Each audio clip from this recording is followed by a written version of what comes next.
En ons wengedig vir die Paase uitdaging, geskryf deur Elmarie Nienaber van Kampen, met haar gedig Oorwinning.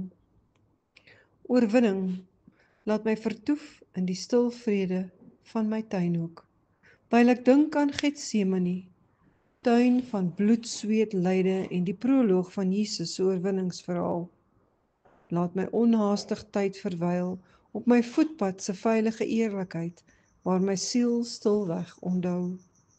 Van Jesus se martelpad met sy kruis, laat ek lafhart na my oë en denke sluit, om op die wieke van die voëls rondom my te ontsnap van gedagtes oor sy lyding en dood.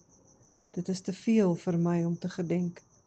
Laat my onthou dat hy weet, sy godsbestemde lot moes net hy verdra, en daarom aanvaar hy my ootmoed en dank vir die wonder van sy opofferende liefde en uiteindelike oorwinning.